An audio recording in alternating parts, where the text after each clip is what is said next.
I was trying to decide on what director I should talk about in this installment of Best Director, and then I noticed that there was 3 Christopher Nolan movies on my 100 movie bucket list poster, and with Tenet coming out this year, I thought it was pretty clear that I should revisit Christopher Nolan's entire filmography. Christopher Nolan is one of the most famous directors working today.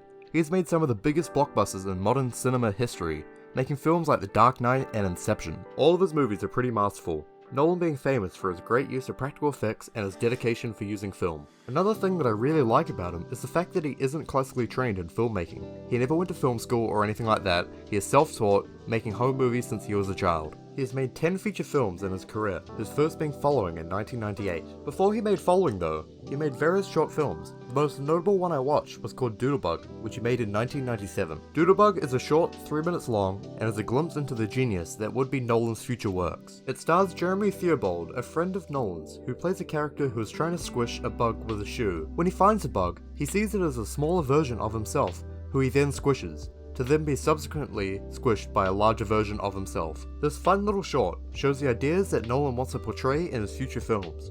I really like the reveal of the smaller version of the main character and then the reveal of the larger version. It creates such an interesting and unique character dynamic and makes you want to watch the short all over again with all the knowledge that has been revealed by the ending. This in essence is something so special about Nolan's films. His films are so jam-packed with hidden messages and clues that make sense to the viewer once they have all the information by the end of the film. His movies reward audience members on second and third viewings, making his films so rich for analysis. I feel as an audience member very often that we're not given enough credit for wanting to look a little deeper into things and think a bit more carefully about things, particularly when we're talking about an independent film that really has a responsibility, I think, to offer something a little bit different from what the studios are offering. You watch somebody's behaviour and it raises 100,000 questions, and I wanted to ask those questions and I wanted to know what the answers were. And so I'd follow people to try and find out. In 1998, Nolan made his first feature-length film, Following. This film stars Jeremy Theobald again, and is about a writer who follows people around because he finds them interesting, but gets caught up doing illegal activity and finds the thrill in it. Most people who like Nolan films probably haven't seen this movie, as it had a very limited theatrical release and was only made on a budget of $6,000. It also only has a Criterion release on Blu-ray and DVD, making it quite hard to watch. The 2 things I noticed when I watched this film was the fact that it was in black and white, and that most of the shots were done with a shaky, handheld camera. Both these elements seem to be decisions made around the limitations of time and budget. Nolan made this movie during weekends, as he had a full-time job at the time and had to work during the week. This meant that time was very limited for the production of this film. When we came to do Following, we were sort of shooting a short film every weekend. So it would be a 2-minute, 3-minute chunk of the film done every weekend, and that was the approach we took. The black and white made it so that the time of day didn't strongly affect which certain scenes that could be filmed, as it's hard to distinguish between morning to afternoon in black and white. Due to the budget, lighting was also a limitation. We'd look at the natural lighting, the situation we were in, and then you'd try and just enhance that or exaggerate that to the degree you needed to get the correct exposure as the actors moved around the room. But if you look at Following with a mind to this, you'll see that everybody basically stands by the windows the whole time. The shaky cam is also due to limitations, as it is expensive to set up a big filming rig, making handheld the most cost-efficient method. This turned into an advantage for the film, as the handheld look gave the impression that the cameraman was his own character, following the characters, which is a motif of the film. I appreciate Nolan working through his limitations and turning some of his limitations into strengths. He knew that he couldn't tell any story under these circumstances, so he wrote the plot and the situation around what he could actually accomplish. With no budget films, guns don't work very well, because you can never get the right replica gun. It's never got the weight to it. You can't fire blanks with it, you can't, and so whenever you'd see that in somebody's student film or whatever, it would always seem to give the budget away or seem a bit, whatever. So we used, a hammer instead of a gun because we could do a hammer.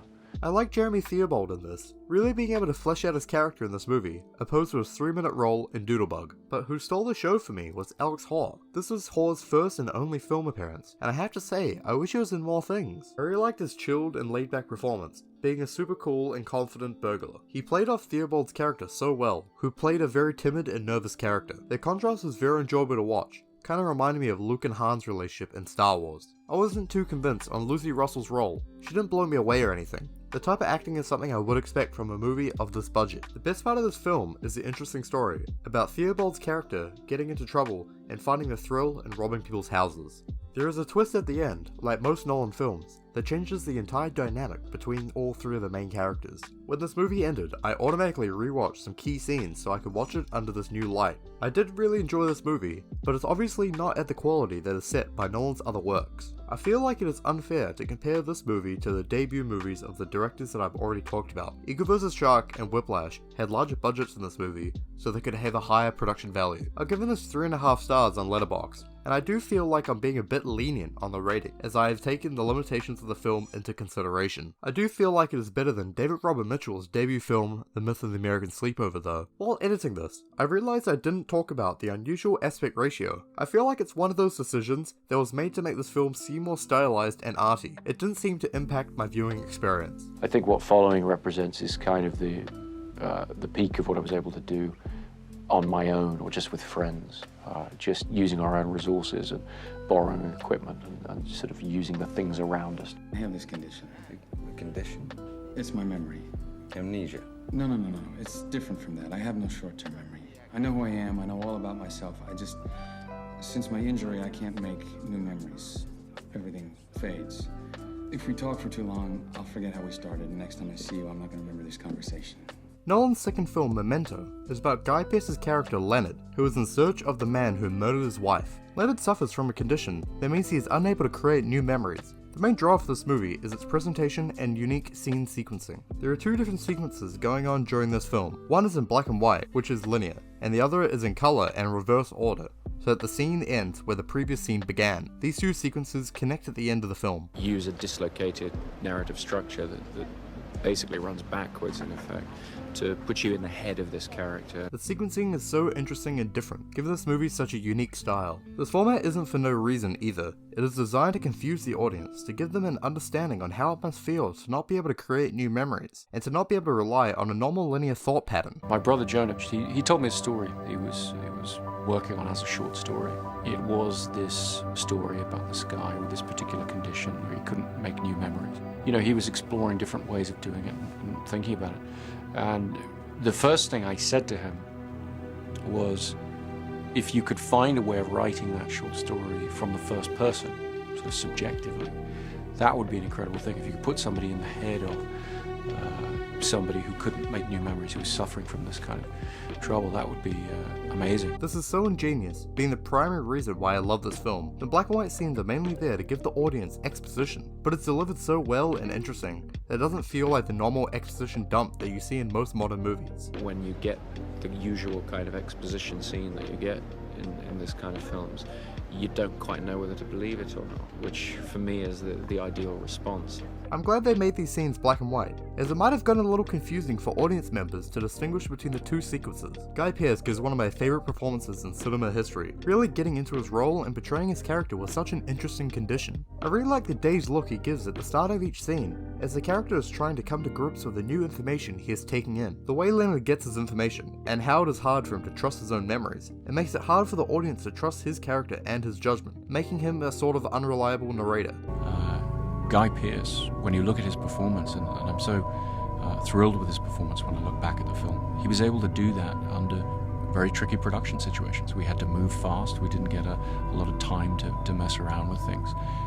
It all required an incredible amount of energy. It was a lot of fun, but it was an intense experience. Apparently Brad Pitt was supposed to have this role instead of Pearce, and even though he is an exceptional actor, I can't see him doing a better job than Pearce did. Carrie-Anne Moss was really good in the supporting role of Natalie. She didn't have too many scenes, but I liked her performance, much more than her role in The Matrix, which I didn't really like. This movie is the first instance of the classic Christopher Nolan's main characters have dead wives trope. I'm not saying it's not a noticeable trope in most of his movies, and I'll talk about it later when I talk about some of his later films. But in this movie, it just works. Leonard's entire character motivation is centered around the death of his wife, making an important and integral part of the story. I also noticed his clock that belonged to Leonard's wife. It is a reused prop from Nolan's film Following, and I feel like it is a wink at his first feature. It's only something that keen-eyed audience members would be able to see, and I guess that's me. Ayy. This movie is an absolute masterpiece and one of my favorite films made by Nolan. Following was alright, but Memento is what I consider to be the start of Nolan's film career. Following and Doodlebug were just him finding his footing. I've given this 5 stars. It was actually nominated for 2 Oscars, for editing and original screenplay. Not winning though, which is sadly a trend for Nolan's filmography. He did sweep the 2001 Independent Spirit Awards, which might be the best movie awards show out there,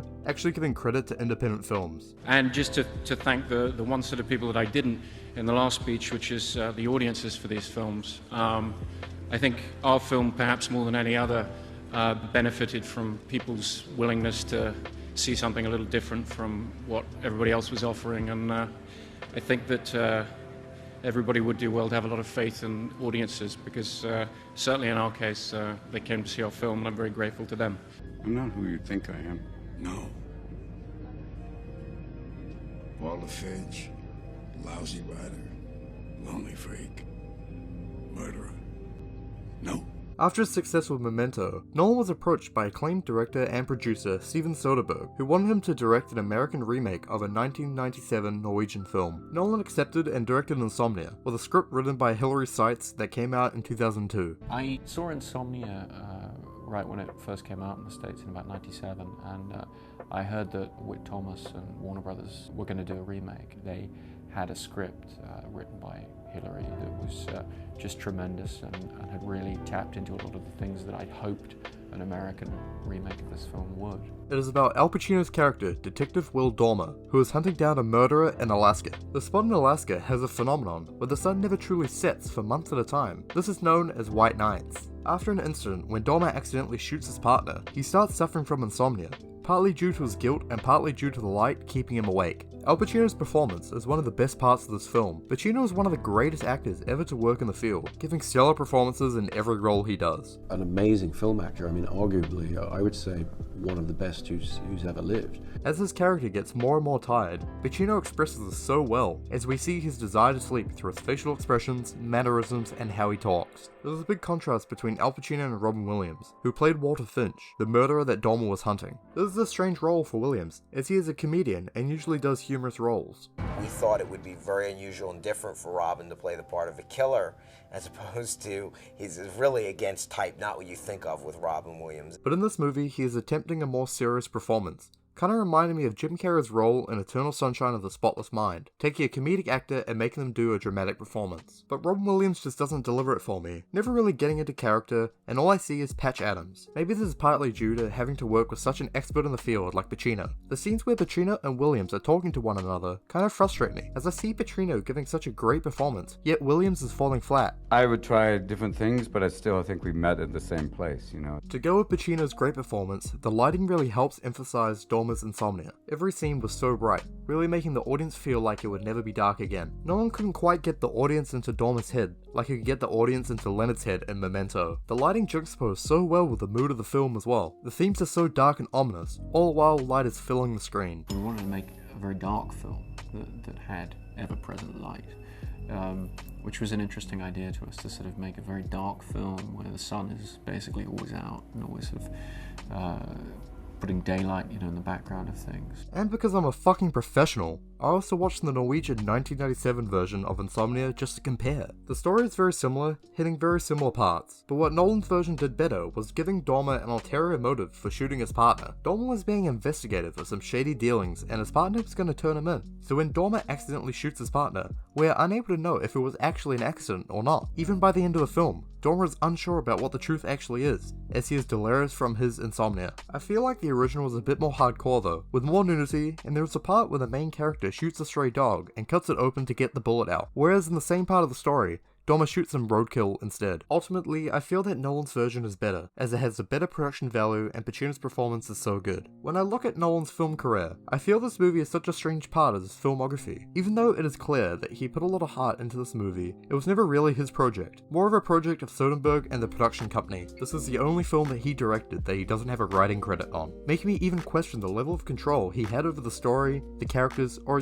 anything. I've given this 3 stars on Letterboxd, The same rating I gave the original, by the way. This seems like the only way Nolan could have got his foot in the door of the big production companies, which is okay with me, I guess.